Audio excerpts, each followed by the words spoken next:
फुल light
बलात्कार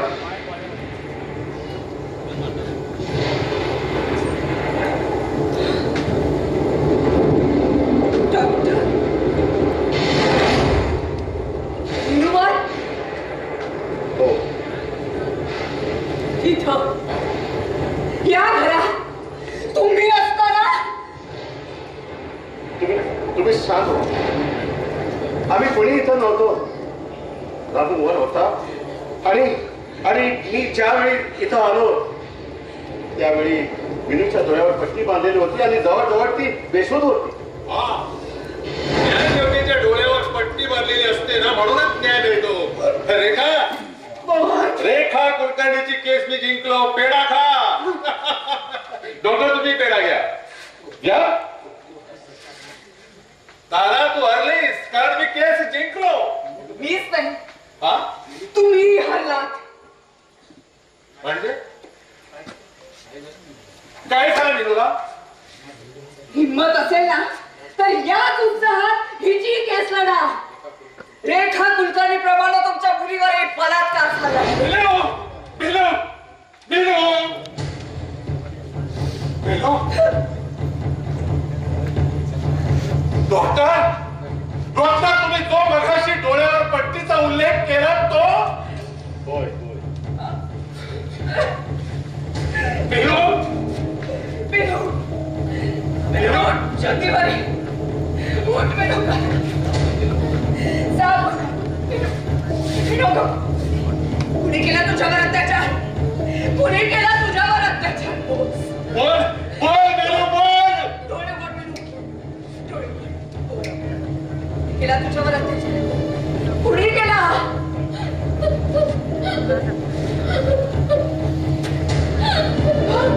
काय काय मी केला तुझ्यावर अत्याचार अगं मी केला तुझ्यावर अत्याचार अगं आता तरी बोल मी केलं काय तुझ्यावर अत्याचार मी केलं ना मग सांग तुझ्या आई बाबांना की हा डॉक्टर आनंद एक नीच माणूस आहे याने माझ्यावर अत्याचार केला माझा बलात्कार केला त्याला केस दाखल करा याच्यावर मोठा केसा आणि हसावर द्या काय नाटक चाललंय डॉक्टर एक मिनिट वकील साहेब एक minute Vinod please let me enter please बोल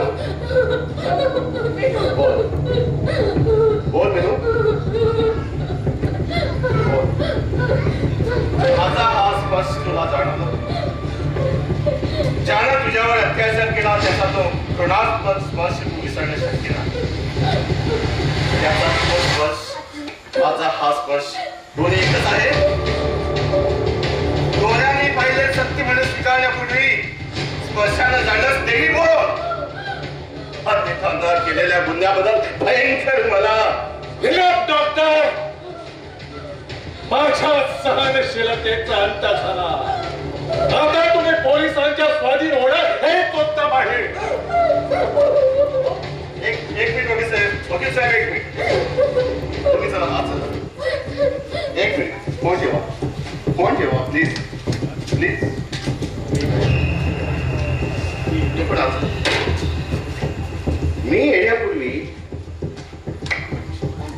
इथं फोन केलेला आणि तो फोन राजूने उचलला होता आणि मी ज्यावेळी इथं आलो त्यावेळी राजू तू नव्हता म्हणजे याचा अर्थ फोन कोणी केला बलात्कार कोणी केला हे सर्व काही निसंशय राजूला माहित रामो ताबडतोब जा आणि राजूला घेऊन ये सर आणि जर असं असेल तरी सगळी माहिती राजूकडूनच आपल्याला मिळेल बरोबर आहे खरा गुन्हेगार आहे ते कळेल आपण बस राजूची साक्ष एकदम महत्वाची आहे वकील साहेब कारण अत्याचार होताना मीनूच्या डोळ्यावर पट्टी बांधलेली असावी पण राजूचे डोळे उघडे असावे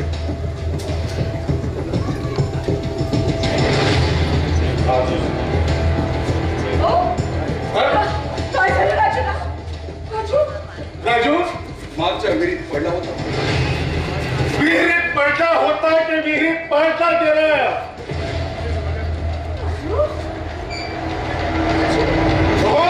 मागच्या टायमाला त्याला विहिरीत पडला होता की त्याला पाडला गेला सत्याला बोलण्यासाठी बोल बोल टेकू अरे काय बोलताय तुम्ही या मुलाचा जीव कशाला गेला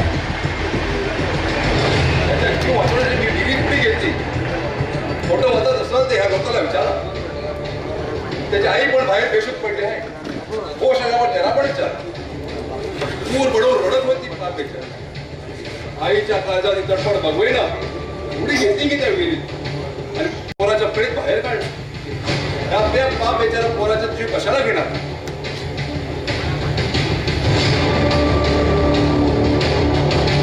वकील साहेब अजूनही थोडी दुखी आहे त्याला ताबडतोब हॉस्पिटलमध्ये नेऊन चला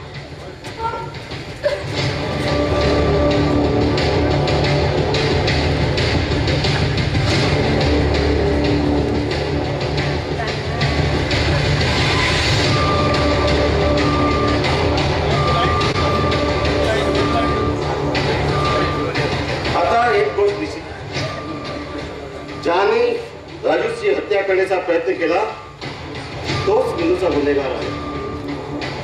हे दोन्ही गुन्हे एकाच नराधामाने केले.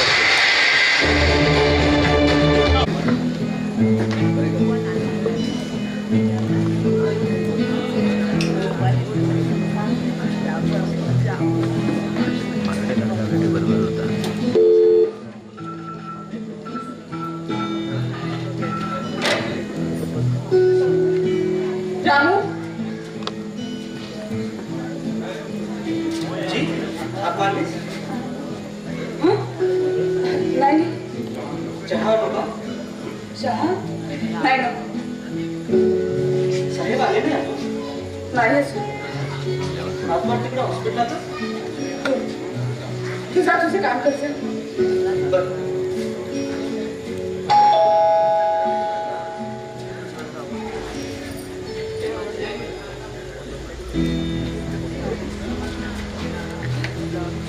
मला तुम्ही मी आज तुम्हाला फोन करून हे आज विचारत होतो. कसा आहे हो आपला राजू?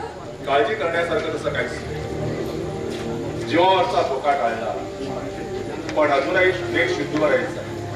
बरं झालं बाई. सोन्यासारखा पोत जीवाविषयी वाचला हो. आणि डॉक्टर आनंद तिथंच आहेच ते राजूवर. फार केलं त्याने राज्यासाठी. रात्रभर धावपळ चालू आहे. तरी माझं म्हणणं सांगतच होतं की डॉक्टर आनंद असं काही गैरवागणार नाही. मनाचा कौल फारसा खरा असत नाही का? म्हणजे कोणताही मनुष्य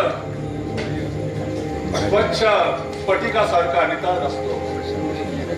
ती गुंतागुंतीची रचना आहे आणि कोणत्याही माणसांचं अंतरंग हे असंच असतं. तरी सुद्धा डॉक्टर आनंद तसे नाही किंवा कदाचित असं तुझं मन म्हणतंय का? पण खरं काय आहे ते राजूकडनंच कळेल. डोंट वरी, काही काळजी करू. मेलो कोण आहे? झोपली आहे. जेवढी तिची काळजी. मला तर काहीच सुचेनाचं झालं. देव, तू अशी खचून गेलीस तर पुढं कसं काय होणार आहे? मिनू जवळ रात्रीभर बसून होते. काही बोलत नाही. डोळे टक्क उघडे ठेवून बसते. सारा आत्ता कुठे डोळा लागलाय तिचा. सारखी ती तिची बावली आपल्या छातीशी धरून असते. तिचे मुके घेते, तिला कुरवाळते, तिला थोपटते आणि तिचे सारखे डोळे पुसते. आणि त्या बाहुलीचे सारखा तिचा फ्रॉक, तिचे कपडे सारखे करत बसते. तिला कपड्यात गुंडाळून घेते. जणू काय हिची वेदना, हिचं दुःख त्या बाहुलीतच उतरलंय. तिच्यावर हा असा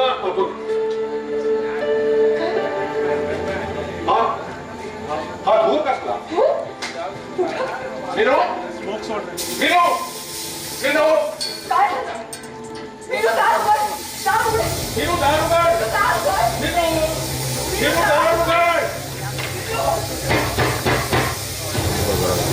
विनो.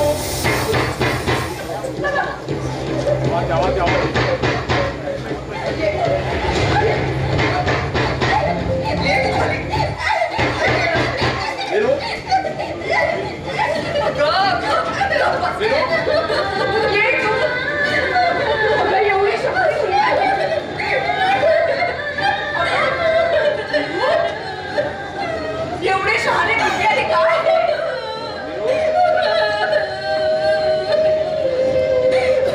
विनोद, तुला वेळ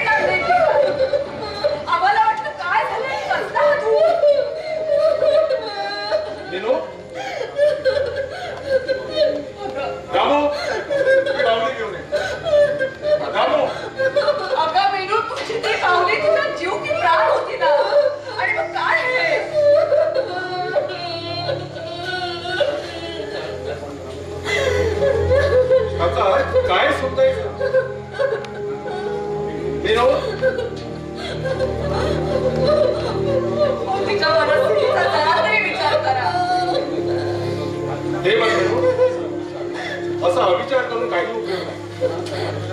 अगं कुणाचंही आयुष्य इतकं साधं सरळ सोपं नसतं. जितकं तू समजतेस तितकं तरी नाही.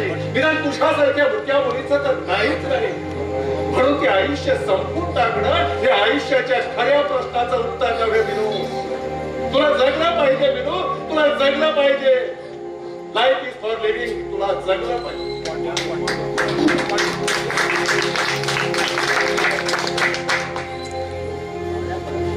नाही नाही सोडायचंय मला. खूप खूप जगले, खूप सोसलं. आता नाही, आता नको. नको हा बाटलेला देह, नको विधीर्ण मन, नको स्वप्नाचे तुकडे. का का हे नशीब, कोणतं प्रारब्ध, कसली नियती. छाछावर मी अटूट अढळ विश्वास ठेवला. त्यानेच माझा विश्वासघात करावा. छाछाबद्दल मनात परमेश्वरा पलीकडे श्रद्धा होती. त्याने माझी पवित्र पूजा पायदळी तुडवावी. ज्याला मी आयुष्याचा आधार मानला त्यानेच माझ्या अब्रूवर आघात करावा. माझ्यावर अत्याचार झाला, त्यापेक्षाही अत्याचार करणारे तुम्ही हा आनंद, परत दुसरं दुःख कोणतं. आणि दुःखाचा कळस असा की माझ्या वेदना, माझा संताप, माझ्या भावना माझ्या आई बाबांनाही समजत नाही. माझ्या आक्रोशाने माझ्याच कानठळ्या बसतात. माझ्या वेदनेचं प्रतिध्वनी माझ्याच ओठात बोललं जात. आनंद का वागलास असे, तरी माझा घोर अपराध केला.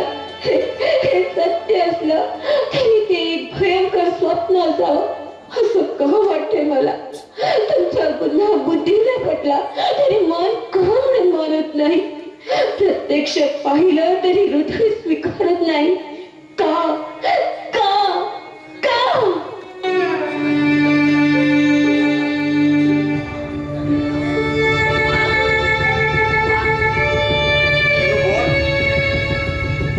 माझा हा स्पर्श तुला जाणवला.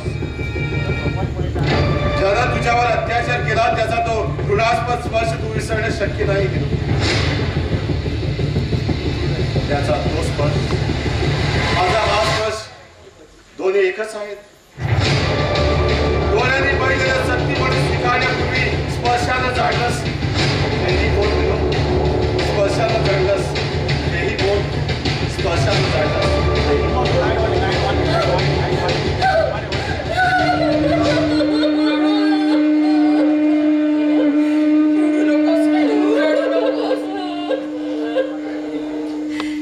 माझी विनोदी. शक्य असताना तुला पुन्हा पोटात घेतला असता आणि ढालीसारखी उभी राहिली असते की तुझ्या पाठी. माणुसकी म्हणून राहिली नाही. विश्वास उरला नाही आता कुणावरचा. शेवटी सगळे मूळ सारखे. स्वप्नात सुद्धा वाटलं नव्हतं की डॉक्टर आनंदाचा जनावरासारखा वागेल. पण चूक ही माझीच होती. दुःखापासून दूर पाहायला गेले. समाजसेवेचं एक वेळ स्वप्न पांघरलं मी. आणि तू अशी एकटी पडलीस. तुझ्या गुन्हेगाराला शासन मिळाल्याशिवाय मी आता स्वस्थ बसणार नाही. तो डॉक्टर आनंदाचा सहजासहजी सुटणार नाही. त्याच्या पापाची फळं त्याला भोगावीच लागतील.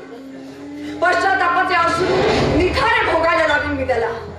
प्रायश्चित्ताच्या सुळावर जिवंत मरण भोगायला लावीन मी त्याला. माझ्या भाबड्या मुलीला फसवणाऱ्या, तिचं कोवळं आयुष्य कलंकित करणाऱ्या त्या जरी नागाचं तोंड मी ठेचल्याशिवाय राहणार नाही. तू मुळीच चिंता करू नकोस. राजू हॉस्पिटल मधून परतायचीच वाट पाहतोय. राजू, हो राजू, आता तोच एक मोठा आधार आहे.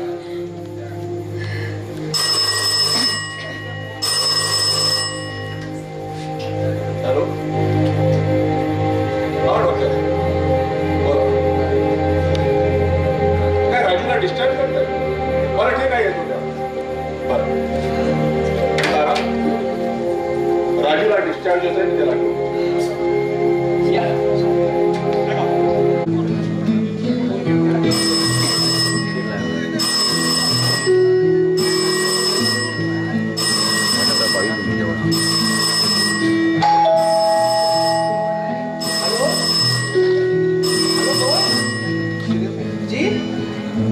माझं नाव आणि तुमचं नाव सांगा. का म्हणजे अहो फोन करणाऱ्या माणसानं आपलं नाव पहिलं सांगावं असं मेहनतपूर पद्धत आहे. तुम्हाला कोणता नंबर पाहिजे? 36 32 34 रॉंग नंबर.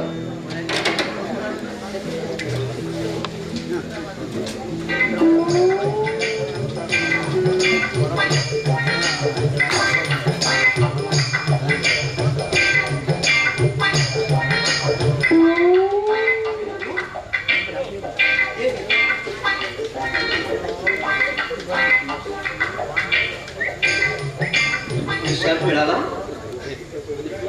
आणि एकलाच. आमचे साहेब कुठे आहेत?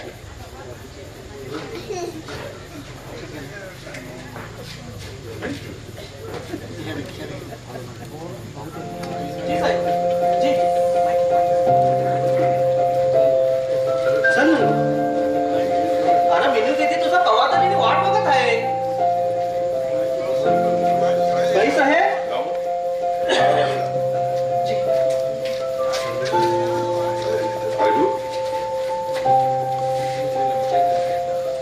विनोदीला भेटायचंय ना तुला? हॅलो हॅलो बर राजू आलाय.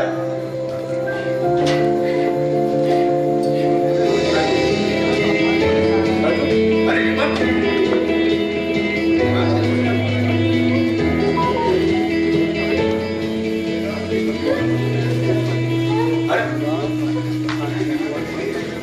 अरे सांग की तुझी वाट मारत होती ती. विमान ओळखलास ना तिला? हा? राजू राजू राजू हो?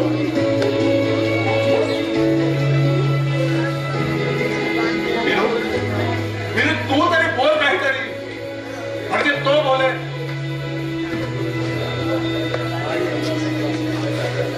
तारा तारा हाही आधार संपलाय असं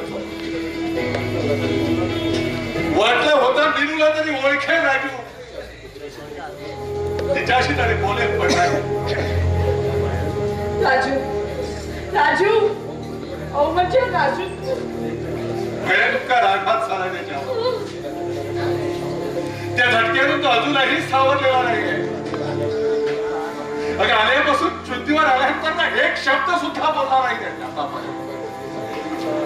निर्विकार बधीर संवेदना शून्य झाला. बोल विनोद अगं तू तरी बोल. अगं कदाचित तू जर बोललीस ना राजू. या सगळ्या अनर्थाचा मूळ या दोन निरागस जीवाच्या बरबादीचा मूळ एकच डॉक्टर आनंद. आणि त्या आनंदाने गजराट केल्याशिवाय राहणार नाही. काही नाही तर 30 काढेल खोटे साक्षी पुरावे उभे करेल. अगं प्रसंग पडला ना